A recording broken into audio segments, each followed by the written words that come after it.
berkesempatan memuji menyembah-Mu, duduk diam di bawah kaki-Mu. Dalam keberadaan seperti ini, banyak orang mencari kesenangannya sendiri, tapi kami mencari kesenangan Tuhan di dalam kehidupan kami, Tuhan. Karena kami tahu Engkau sudah memberikan yang terbaik. Waktunya kami di hadapan-Mu menyenangkan hati-Mu. Biarlah setiap pujian penyembahan kami di hadapan-Mu, Tuhan, pada siang hari boleh menyenangkan hati-Mu, menjadi dupa yang harum bagi-Mu, Tuhan. Terima kasih, Tuhan. Saatnya kami duduk diam di bawah kaki-Mu, mendengarkan firman-Mu, Tuhan. Kau mengurapi hamba-Mu yang tiada ada apa-apanya ini, Tuhan. Hamba-Mu yang terbatas, hamba-Mu yang lemah, hamba-Mu yang tak berdaya ini.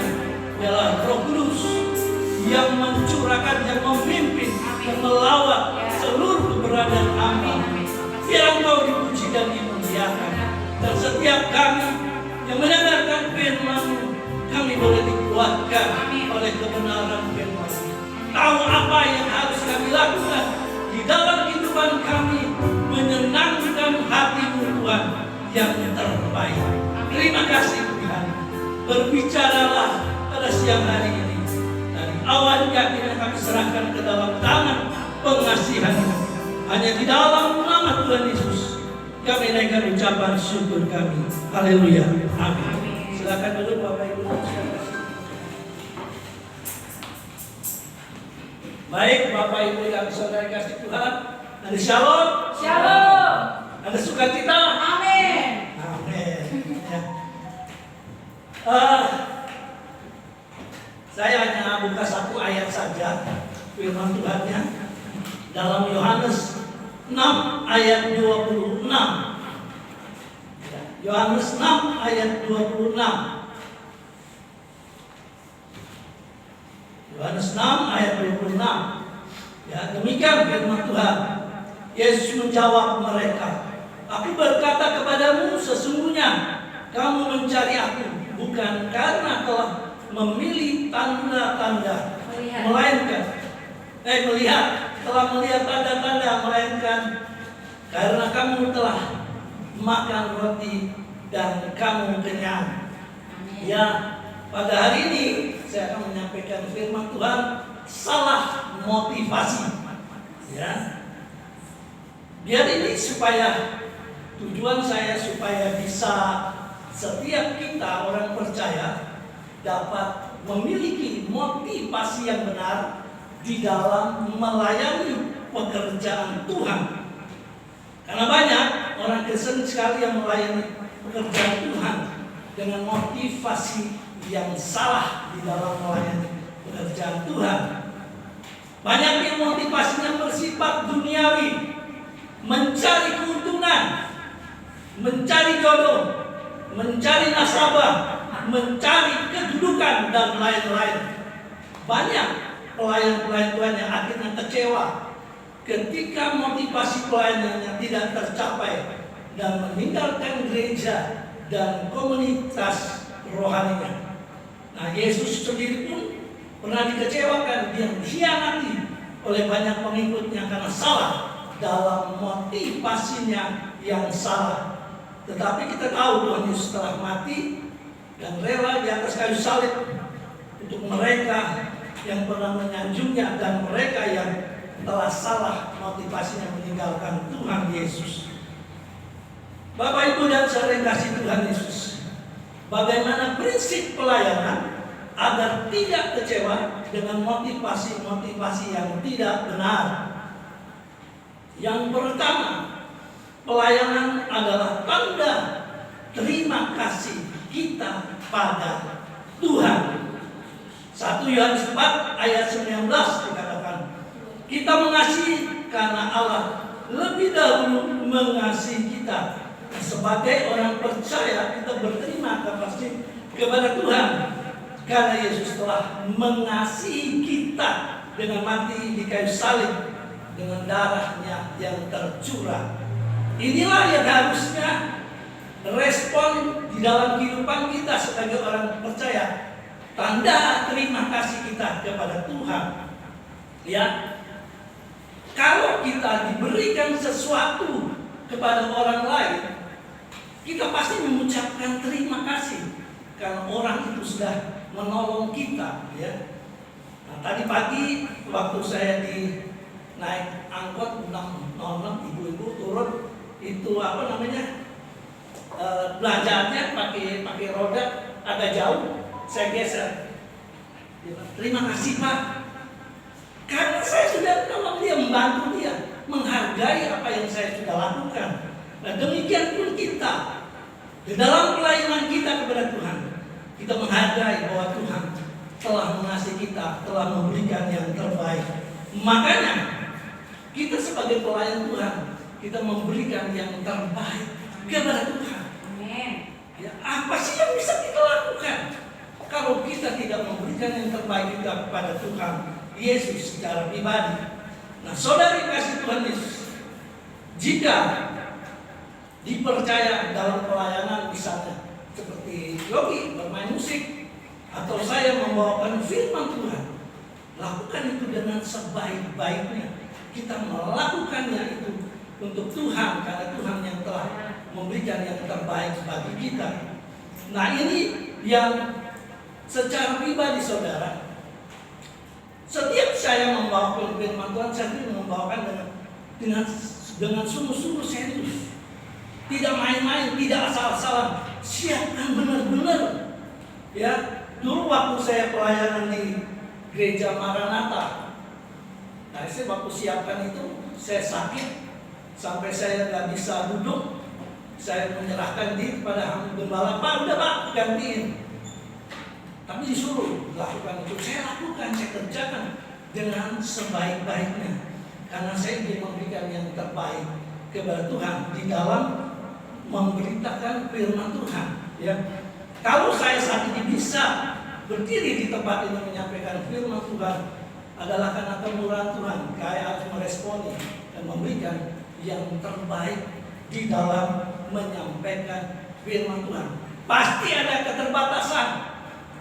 Nah, keterbatasan itu saya tidak mau menghalangi saya untuk bisa menyampaikan firman Tuhan dengan sebaik-baiknya. Demikian pun begitu, saudara yang dipercaya bukan hanya sebagai pemain musik, bawa firman Tuhan, mungkin doa, mungkin membawakan kolektor. Lakukan itu dengan sebaik-baiknya. Amin. Di dalam kehidupan kita. Inilah yang harus kita lakukan saudara. Berapa pentingnya, ini satu peranan yang sangat penting, bahwa pembinaan pada pelayan-pelayan ini masih kecil ya. Nah, saya serahkan kepada Pak Wanto, pembinaan ini sangat penting, bukan main-main, supaya bisa melakukan pekerjaan Tuhan dengan sebaik-baiknya. Ya, di gereja Gibeon, jadi kan ada yang mau melayani pemberitaan firman Tuhan.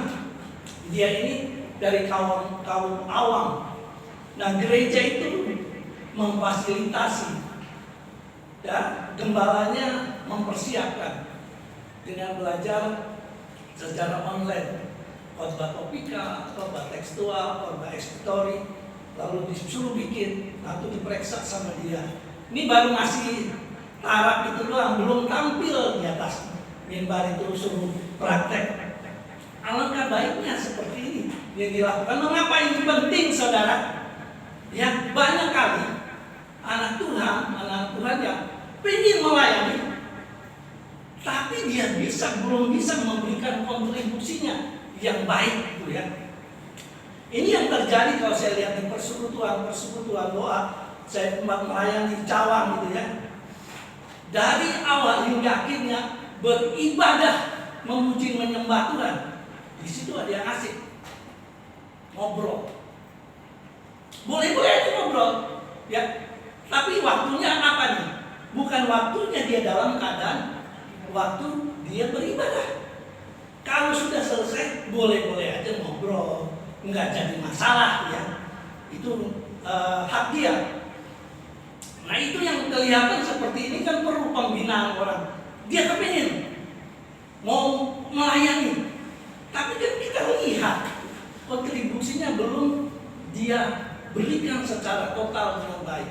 Ibadah sih masih main-main. Apalagi di dalam pelayanan, pasti setengah-setengah, tidak sungguh-sungguh di dalam melayani pekerjaan Tuhan. Ya, waktu di dalam ibadah itu, saya melihat juga ada yang bermain HP dari ibadah dari awalnya. Saya sedih loh saudara, jujur ya, saya sedih. Saya punya HP itu saya pakai. Tapi waktu itu ada bunyi HP, telepon, saya lihat, saya masukin lagi. Enggak, saya mau lihat HP. Nah, waktunya kita kan waktunya beribadah. Bukan supaya hamba Tuhan itu dilihat, dihormati, tidak.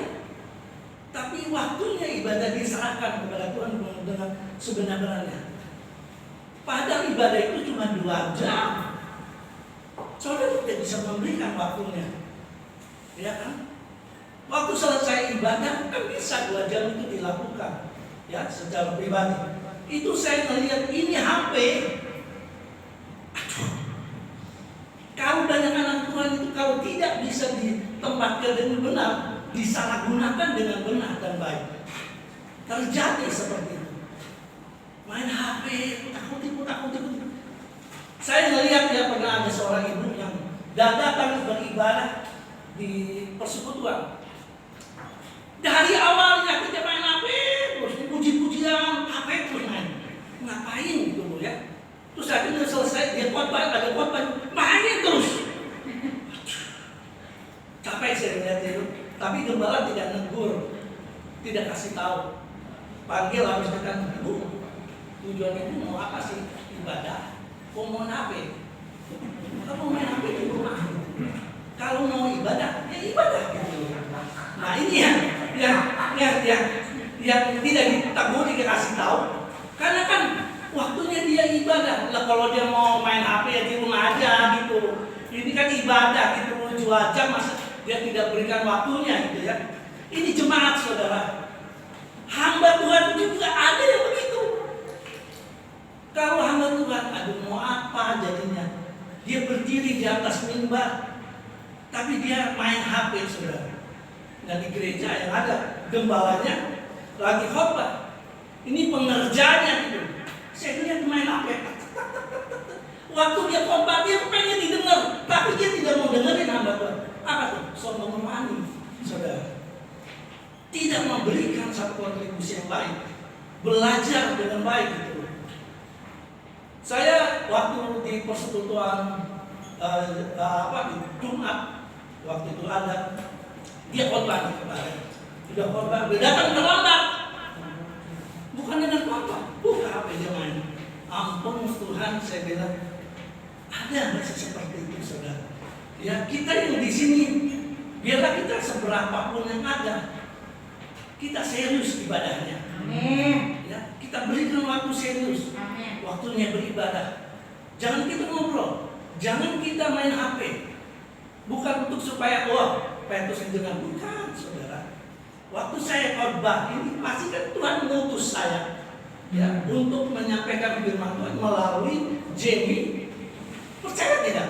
Siapapun di sini yang menyampaikan firman Tuhan, Tuhan utus saya berdiri di atas mimbar ini bukan karena siapa-siapa, kami pakai Jamie untuk membawa saya untuk menyampaikan firman Tuhan. Itu yang harus dimengerti dan dipahami saudara. Ya, jadi saudara kasih Tuhan, pelayanan adalah tanda terima kasih kepada Tuhan. Nah, tanda terima kasih kita kepada Tuhan itu wujudnya apa? Melakukan perintah Tuhan. Yohanes 14 ayat 21 dikatakan, barang siapa memegang perintah dan melakukannya, dialah yang mengasihi aku. Ia akan dikasihi oleh Bapakku, dan aku pun akan mengasihi dia dan akan menyatakan dirinya kepadanya. Nah inilah tanda terima kasih kita kepada Tuhan dengan yang mengasihi kita, mati di kayu salib, berpartisipasi dalam melakukan perintah Tuhan. Ya. Yakobus 1 ayat 22 dikatakan, tetapi hendaklah kamu menjadi pelaku firman dan bukan hanya pendengar. Sebab jika tidak demikian, kamu akan menipu diri sendiri. Jadi kita harus benar-benar kita melakukan firman Tuhan ini bukan karena sesuatu apapun, tapi karena sudah Tuhan sudah memberikan yang terbaik. Biarlah kita melakukannya itu dengan segenap hati, dengan segenap jiwa kita, ya. Nah, melakukan firman Tuhan apa? Yaitu memberitakan Injil. Matius 28 ayat 19. Karena itu pergilah, jadikanlah semua bangsa muridku, baptislah mereka dalam nama Bapa dan Anak dan Roh Kudus. Saudara, dulu apinya besar banget, saya memberitakan itu. Api 45, saudara. Ada.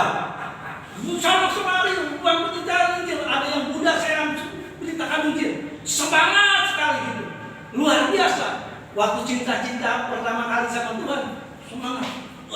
Semangat 45 tuh Jeng juga masih semangat 45. Nah sekarang sudah ada umur, saya juga nggak tahu nih. Semangat saya masih ada full. Apa tuh setengah udah hilang. Nah kita nggak tahu di sini. Yang sudah melayani pemerintah kenal sudah hidup dalam Tuhan. Semangat masih ada nggak sih? Harusnya tetap ada semangatnya. Ya. Menyampaikan firman Tuhan, memberitakan firman Tuhan kepada orang yang belum percaya, ya, maupun yang sudah percaya, yang sudah terhilang. Ya, saudara, dulu waktu saya kerja di daerah Grogol, itu bagian pemain musik. Bukan saya pintar main musik, tapi saya hanya menjaga ada yang orang main musik datang, ya, terus tanya-tanya, terus yang mau bayar, katanya. Itu daerah Grogol, saudara. Nah di situ ada teman saya, dia cerita-cerita dia. Terus berani nggak memberitakan firman Tuhan? Berani, saya bilang gitu.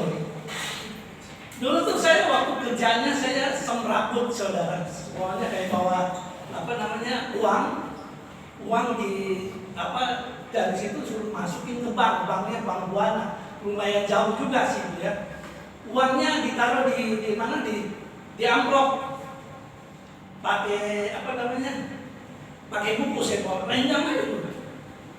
Per bulan sedikit, lama-lama banyak. Saya bilang ini nggak diangkat nih, ngeri juga saudara gitu loh. Kalau saya sih nggak tahu, tapi yang di sana kan banyak tahu ada orang yang jahat itu kita nggak tahu, diincar gitu sama dia kan. Tuh orang yang lagi bawa itu, repot kan. Ya syukur saya aman-aman saja gitu. Uangnya kecil, lama-lama gede. Jangan saya pikir pakai apa nih? Nggak mungkin saya bawa pakai amplop gitu, pakai buku saya bawa renggang aja.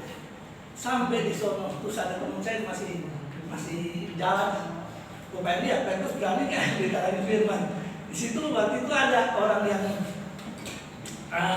bank itu. Nah kebetulan situ bank ada cewek cincin.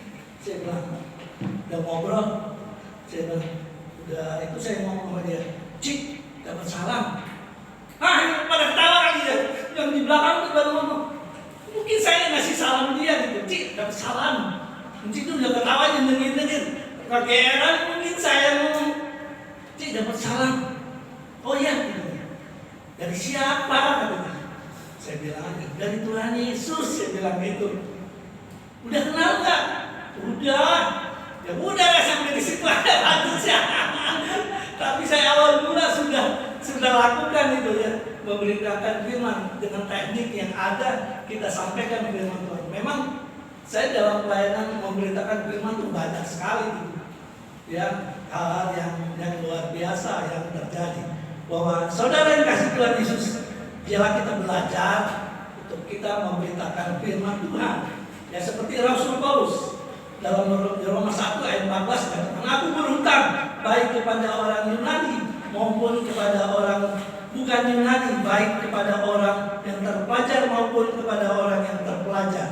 Dia berasa berhutang. Nah kita berhutang karena kita sudah diselamatkan oleh Tuhan. Kita berhutang jawab supaya orang-orang itu juga pun diselamatkan. Biarlah kita juga pun seperti itu di dalam kehidupan kita secara pribadi. Ya, di dalam pelayanan pasti dalam pelayanan kita banyak sekali terjadi pergumulan di dalam kehidupan kita. Maka kita harus benar-benar berterima kasih kepada Tuhan. Ya, betapa kita juga belajar untuk dalam pelayanan itu belajar untuk menjauhkan diri dari segala larangan yang terjadi di dalam kehidupan kita. Roma 12 ayat 9 dikatakan, hendaklah kasih itu jangan pura-pura, jauhilah yang jahat dan lakukanlah yang baik. Pasti di dalam setiap pelayanan gak mungkin sama dong, adem-adem ayam aja. Wah, kalau adem-adem ayam itu Pak Wanto senang banget. Semuanya bersatu padu gitu loh, sehati, sejiwa, setujuan. Kan enak banget itu kalau terjadi. Tapi kenyataannya nggak demikian kan. Ada gontok-gontokan, ada kesel, ada marah, ada sikut-sikutan. Karena pemahaman yang berbeda satu dengan yang lain ya. Ya kan, di dalam kehidupan kita pasti ada gontok-gontokan, kesel semua seperti itu. Dan betapa pentingnya bahwa kita harus menyadari bahwa di dalam pelayanan pasti ada sesuatu terjadi gesekan. Itu biasa, lumrah ya. Tapi jangan sampai kita menjadi hal yang tidak baik. Di dalam Efesus 4 ayat 26 mengatakan, apabila kamu menjadi marah, janganlah kamu berbuat dosa, janganlah matahari terbenam sebelum padam amarahnya. Jadi kita harus belajar untuk menyelesaikan setiap apa yang ada terjadi, gontok-gontokan ya yang terjadi. Saya dulu pelayanan di GBI itu banyak sekali saudara. Ada terjadi keributan satu dengan yang lain. Saya dibilangnya begini loh, nabi palsu. Sampai kesel saya, aduh, mau ini lagi. Terus teman bilang udah, terus saya nggak merasa gitu. Udah, saya mengampuni orang itu yang telah melakukan hal yang tidak baik buat saya. Satu pelayanan, ibu-ibu lagi saudara, ya. Tapi saudara waktu itu saya udah komitmen nih. Ketemu saya nggak mau ngobrol lagi, ngapain ngobrol? 1 kali, 2 kali, kagak bisa saudara lama ngobrol lagi, curhat lagi, kagak bisa. Karena kalau kita tuh sudah baru kita ingin untuk mengampuni, kalau kita sudah mengampuni, kita tidak meninggalkan lagi, tidak lagi mengingat. Ya udah ngobrol lagi, cair lagi gitu. Tapi ibu ini memang karena ya bertobat, belum bertobat sungguh-sungguh, ya kadang-kadang melakukan hal yang lain lagi yang tidak baik. Nah kan kita ingat, bos, di dalam pelayanan itu pasti ada kuasa kegelapan yang bekerja, yang coba mengambil keuntungan dari pelayanan kita. Jangan sampai seperti itu. Akhirnya pelayanan kita tidak jadi baik, kita tidak bisa membangun unity dan tidak menjadi berkat bagi orang yang datang. Akhirnya pelayanan kita bisa hancur berkeping-keping karena kuasa kegelapan mengambil kesempatan. Nah itu yang harus kita mengingat di dalam kehidupan kita, bahwa kita juga ya walaupun ada kesalahpahaman satu dengan yang lain, kita belajar untuk mengasihi. Kita belajar untuk mengasihi, karena kasih itulah yang bisa mempersatukan satu dengan yang lainnya, sehingga solid dalam pelayanan kita tetap lebih baik. Ya. Itu yang terjadi. Nah kalau seperti itu, jangan sampai ya, Jamie lagi kesal sama gua, ketemu sama gua, wah apa gini? Jangan ya, harusnya solid. Kalau tidak begitu, gimana kita bisa unity? Bagaimana kita bisa melayani dengan lebih baik? Bisa menjadi berkat dan orang lain lihat, wah ini gereja apa nih? Gereja setan katanya. Satunya yang musuh-musuhan, nggak ada damai, nggak ada salam. Ini gereja apa nih? Gereja setan katanya. Aduh, saudara, jangan sampai seperti itu, saudara. Ya, nah, bagaimana prinsip pelayanan agar tidak kecewa dengan motivasi yang tidak benar. Yang kedua, selalu melayani dengan fokus pada Tuhan. Apapun juga yang kamu perbuatlah dengan segenap hatimu, seperti untuk Tuhan dan bukan untuk manusia. Kolose 3 ayat 23. Jadi Di dalam kita fokusnya kita melayani kepada Tuhan, karena Tuhan sudah memberikan yang terbaik, ganti nyawanya bagi kita yang harusnya kita disalib, yang harusnya kita terhukum, tapi kita dibebaskan oleh karena Tuhan yang telah mengasihi kita dengan mengorbankan darahnya di atas kayu salib. Maka kita wajib kita menyenangkan hati Tuhan di dalam kehidupan kita. Ada lagu katakan, Tuhan ku mau menyenangkanmu, Tuhan bentuklah hati ini jadi bejana untuk hormat-Mu, cemerlang bagai emas murni. Tuhan ku serahkan hatiku, semua ku berikan padamu, kudus hingga tulus selalu, agar aku menyenangkanmu, menyenangkanmu, senangkanmu. Hanya itu kerinduanku, menyenangkanmu, senangkan hatimu. Hanya itu kerinduanku. Semua kita rindu untuk menyenangkan hati Tuhan. Bukan menyenangkan Pak Wanto yang ada di sini, tapi menyenangkan Tuhan. Dia telah memberikan yang terbaik bagi kita. Ulangan 12 ayat 28 dikatakan, dengarkanlah baik-baik segala yang kuperintahkan kepadamu, supaya baik keadaanmu, keadaan anak-anakmu yang kemudian untuk selama-lamanya, apabila engkau melakukan apa yang baik dan benar di mata Tuhan. Kita menyenangkan Tuhan, tapi kita bisa melakukan apa yang baik bagi Tuhan, karena pantaslah Tuhan disenangkan oleh kita. Ya, itulah kerinduan Tuhan, itulah keinginan Tuhan, bahwa Dia ingin melihat bahwa kita menyenangkan Dia dalam segala hal di dalam kehidupan kita secara pribadi. Ya, apa yang ada pada kita berikanlah kepada Tuhan. Contohnya perumpamaan di talenta, Matius 25 ayat 14 sampai 30. Nah, di situ kan ada yang diberikan 5 talenta, dia jalankan, dia berlipat kali. Ada yang 2 talenta, dia kan dia jalankan. Ada yang 1 talenta dijalankan enggak? Disembunyikan, itu geblek namanya. Sudah diberi, udah dikasih, dipendem. Jangan sampai gitu kita loh. Tuhan kasih kita berbagai macam hal yang ada, yang bersyukur kita kembangkan. Yang ada sedikit yang mampu kita mungkin hanya ya penerima tamu, ya saya suka cita gitu loh. Jangan nanti ada gua pelayanan di sini terus nih katanya, pasti penerima tamu. Tapi penting jalani dengan sukacita segenap hati kita. Ya jangan sampai bosan banget ya. Nggak tahu terus begini terus. Lakukan. Kan kita mau menyenangkan Tuhan, bukan menyenangkan siapa-siapa ya saudara. Kita berikan itu yang terbaik di dalam kehidupan kita. Biarlah kita belajar untuk menyenangkan hati Tuhan. Saudara, masa sih kalau kita mau memberikan sesuatu, misalnya kepada pacar kita yang sudah baik, masa kita berikan yang ecek-ecek gitu loh. Ya saya dulu pernah pacar saya dulu marganya marga purba. Waktu pacaran saya lagi sakit-sakit saudara, pengen ke Ancol. Kan dia pacar saya mau menyenangkan dia dong.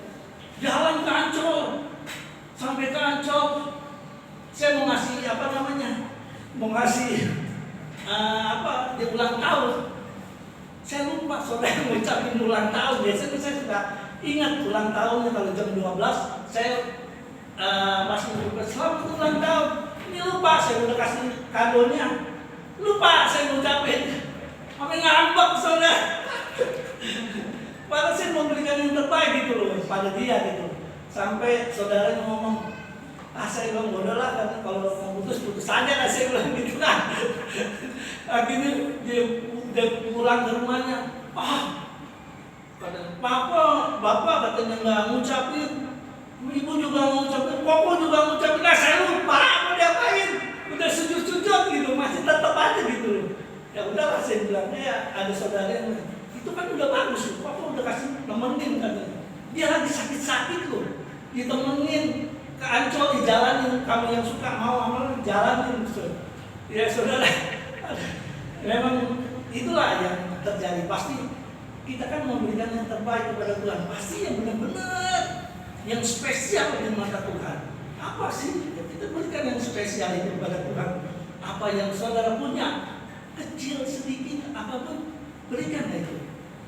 Itu yang menyenangkan hati Tuhan. Tidak mungkin Tuhan mintakan yang besar-besar, yang luar biasa. Tapi yang kecil, yang berarti, yang kita berikan dengan segenap hati jiwa kita, pasti Tuhan senang, disenangkan oleh kita. Ya, saudara. Yang ketiga, ya, setiap pelayanan kasih pasti mendapatkan upah di surga. Ya. 1 Petrus 5 ayat 4 dikatakan, maka kamu apabila gembala agung datang, kamu akan menerima mahkota kemuliaan yang tidak dapat berlayu. Nah, mahkota ini banyak saya lupa tadi, ya. Mahkota kemuliaan ini untuk gembala kalau nggak salah ingat gitu ya. Ada mahkota berapa itu yang diberikan. Nah, saudara, setiap kita kalau pasti kita melayani Tuhan pasti mendapatkan upahnya dong ya. Yang bekerja di sekuler aja, ya, misalnya toko, pasti setiap bulannya kita mendapatkan upahnya. Apalagi kita melayani Tuhan, pasti kita mendapatkan upahnya. Nah, upahnya yang nggak kelihatan sekarang, nanti sesudah kita meninggal bertemu dengan Tuhan, nah pada saat itulah Tuhan memberikan upahnya kepada kita setiap kita yang melayani. Ya, dikatakan di dalam Matius 5 ayat 12, upahnya itu besar, saudara. Sukacita, gembira karena upahmu besar di surga. Berapa kan saya cari-cari upah besar kayak gimana gitu. Saya sulit untuk membayangkan, dan pasti besar. Kayak gimana? Sulit untuk menjelaskan saya ya. Tetapi yang jelas, upah itu kita akan terima kalau kita bekerja baginya. Ya, bekerja bagi Dia. Melayani bukan hanya di atas mimbar aja kayak gini, ada yang main musik, bukan seperti itu, saudara. Tapi profesi kita masing-masing. Profesi kalian apa gitu? Di tempat profesi kalian, Jamie, dia betulin jam, servis, itu satu profesi yang boleh dilakukan untuk kepada melayani orang lain yang membutuhkan tenaga dia bisa aku itu melayani dengan sebaik-baiknya. Apalagi profesi kita. Ya kalau yang memang dipanggil pelayanannya kayak Yogi sebagai pemain musik, ya wajar melayani dengan pemain musik. Tapi kalau yang tidak bisa main musik lain, ya kan tadi saya bilang pelayanan kita bukan hanya di mimbar. Kalau di mimbar semua siapa yang melayani duluan gitu. Ada juga kalau pelayan semua di rumah nggak cukup nih. Pak Wanto yang manggil, wah banyak banget pelayanannya gitu. Ya, jadi memang dengan profesi kita masing-masing. Nah, profesi kita apa, saudara? Nah, disitulah kita jalani dengan segenap hati, dengan segenap jiwa kita. Itu waktu wujud kita juga untuk melayani Tuhan dengan sebaik-baiknya. Ya. Dikatakan di dalam itu juga Markus 9, upahnya itu tidak hilang. Ya, kalau kita bekerja sekuler dapat uang itu bisa hilang kan? Hilangnya apa? Dirampok. Iya, dirampok, hilangnya kita belanjain, hilang. Iya hilang kan? Hilang uangnya. Tapi kalau kita pelayanan, upahnya itu tidak hilang. Masih ada, nanti kita terimanya setelah kita menghadap Tuhan, itu upahnya ada, tidak hilang. Betapa enak kan, indah, luar biasa. Upah kita tidak hilang, tapi tetap ada. Jadi saudara yang kasih Tuhan Yesus, jadi upah kita tidak hilang. Ya, yang keempat, selalu sabar dan mengampuni orang lain yang memanfaatkan pelayanan untuk motivasi yang salah. Nah, Kolose 3 ayat 13 dikatakan, sabarlah kamu seorang terhadap yang lain apabila seorang akan yang lain, apabila yang seorang menaruh dendam terhadap yang lain, sama seperti Tuhan telah mengampuni, kamu perbuat juga demikian.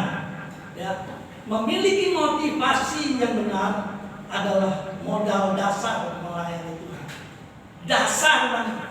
Nah, kalau ini tidak punya motivasi yang benar, pasti nantinya di dalam pelayanan akan terjadi hal yang dia lakukan tidak benar, tidak lagi memuliakan Tuhan, tidak lagi bisa mendapatkan satu salom di tempat kita pelayanan, karena motivasinya sudah bukan lagi motivasi yang benar. Jadi motivasi dasar ini yang harus kita mengerti dan pahami.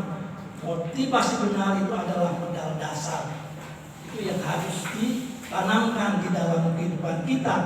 Ya. Nah, jika ada yang melayani dengan motivasi yang tidak benar, orang tersebut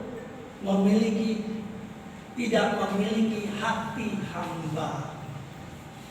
Kalau dia tidak melayani dengan motivasi yang benar, dia tidak memiliki hati yang hamba.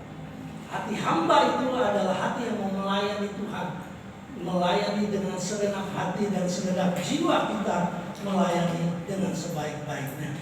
Nah, apa saudara kalau tadi dikatakan ya ada orang yang melayani dengan motivasi yang tidak benar, ya, kita harus sabar, saudara. Amsal 15 ayat 18 katakan, si pemarah membangkitkan pertengkaran, tetapi orang yang sabar memadamkan perbantahan. Kita harus sabar kepada orang yang mempunyai motivasi yang salah dalam pelayanan. Sabar bukan berarti kita salahkan dia, omelin dia, kita yang tahu, kita yang mengerti. Sabar, kita berikan bimbingan, arahan supaya dia tahu salahnya di mana, kita kasih tahu. Akhirnya dia bisa kembali dan dia melayani dengan yang benar. Sabar itu susah, saudara. Apalagi kalau dikasih tahu nih orang 1 kali, 2 kali, 3 kali ngeyel. Kesel nggak, saudara? Pasti kesel. Kita harus sabar, benar-benar sabar. Itu yang harus ada. Emang susah, sulit, tapi kita harus lakukan dengan kesabaran. Karena kita ingin orang itu kembali dalam motivasi yang benar, motivasi yang baik di dalam melayani Tuhan, ya kan? Jangan sampai terjadi hal yang seperti itu, saudara. Dan jika ada orang yang mempunyai mati yang salah itu, kita berarti juga mengampuni orang itu. Karena jikalau kamu mengampuni kesalahan orang, Bapamu yang di surga akan mengampuni juga. Matius 16 ayat 14. Ya, mengampuni adalah tindakan memaafkan orang yang bersalah. Kalau kita sudah mengampuni, berarti kita tidak mengingat lagi dong orang itu, tetap untuk melayani dia, melayani pekerjaan Tuhan. Tidak lagi mengingat. Kalau kita sudah masih mengingat-ingat, itu namanya kita belum memaafkan, saudara. Ya, yang susah ini kita ngomong kita mengampuni, tapi di belakangnya masih kita tidak lupa, masih mengingat kesalahan. Berarti belum sungguh-sungguh kita mengampuni. Biar kita belajar untuk mengampuni dengan sesungguh-sungguhnya orang itu, ya, dalam seluruh keberadaannya dia yang salah. Saudara yang kasih Tuhan Yesus Kristus, betapa pentingnya, saudara, di dalam melayani pekerjaan Tuhan. Kalau dia melayani dengan motivasi yang salah, maka akan membuat banyak kecewa orang dan banyak membuat orang jadi murtad. Ya, karena gara-gara kita gitu, melayani tidak dalam keadaan posisi yang benar dan baik, sehingga orang yang ada di sekitarnya menjadi orang yang tidak bisa melihat apa sih yang benarnya di dalam kehidupan kita, gitu ya. Jadi saudara, milikilah motivasi yang benar di dalam kita melayani. Jika kita memiliki motivasi yang benar, di dalam kita melayani, kita bisa memberikan yang terbaik kepada Tuhan. Dan kita belajar koreksi diri kita. Apakah kita sudah melayani dalam keadaan yang benar? Ya. Dalam keadaan yang benar di dalam seluruh eksistensi kita kepada Tuhan. Biarlah kita belajar untuk memberikan yang terbaik kepada Tuhan. Karena Tuhan sudah memberikan yang terbaik kepada kita secara pribadi. Berarti saudara, betapa pentingnya di dalam kehidupan kita itu benar-benar kita membangun, ya, membangun secara pribadi motivasi ini. Betapa kita harus menjalankannya dengan sebaik-baiknya. Baik Bapak Ibu dan Saudara kasih Tuhan Yesus, biarlah kita belajar pada siang hari ini di dalam kita melayani pekerjaan Tuhan. Biarlah kita belajar untuk melayani pekerjaan Tuhan. Bahwa yang pertama kita ingat bahwa pelayanan kita kepada Tuhan adalah pelayanan yang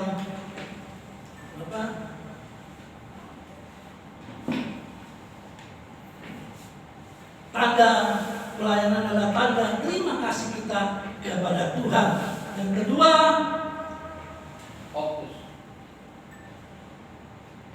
ya, nah, Jamie udah ikutin ya. Selalu melayani dengan fokus pada Tuhan, bukan pada manusia. Ya. Yang ketiga, pelayanan kasih kita pasti mendapatkan upah di surga. Maka kita harus lihat dengan sebaik-baiknya kita melayani pekerjaan Tuhan.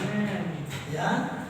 Yang keempat, selalu sabar dan mengampuni orang lain yang memanfaatkan pelayanan untuk motivasi yang salah. Biarlah kita belajar untuk memiliki motivasi yang benar di dalam setiap pelayanan kita kepada Tuhan. Ya, walaupun tidak ada gembala, kita tetap melayani dengan sebenar-benar dan sebaik-baiknya. Apapun yang ada di dalam kehidupan kita. Kita angkat pujian.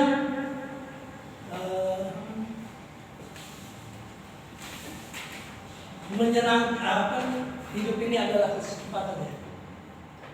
Hidup ini adalah kesempatan. Hidup ini untuk melayani Tuhan. Jangan sia-siakan waktu yang Tuhan beri. Hidup ini sudah jadi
hidup kami, hidup untuk melayani Tuhan. Amin. Karena Engkau telah memberikan yang terbaik, hadiah yang terindah Tuhan, mati di atas kayu salib, yang seharusnya kamilah yang mendapatkan hukuman, tetapi karena kematian di atas kayu salib, kami digantikan, kami tidak lagi menjadi orang yang terhukum, orang-orang yang merdeka. Apakah yang kami bisa berikan Tuhan dalam keberadaan kami? Kami hanya bisa memberikan hidup kami untuk melayani Tuhan. Kami bersyukur kalau kami diberikan kesempatan melayani Tuhan. Bukan hanya di mimbar, bukan hanya pemain musik di gereja, tapi dengan profesi dan kemampuan kami yang ada di dalam kehidupan kami, Tuhan pakailah untuk menjadi berkat. Amin. Amin. Lewat profesi kami, banyak orang dimenangkan, banyak orang melihat kasih Tuhan di dalam kehidupan kami. Pakailah profesi kami Tuhan menjadi saluran berkat bagi kemuliaan nama Tuhan. Selagi kami masih kuat, kami mau berikan yang terbaik, memberkati profesi kami.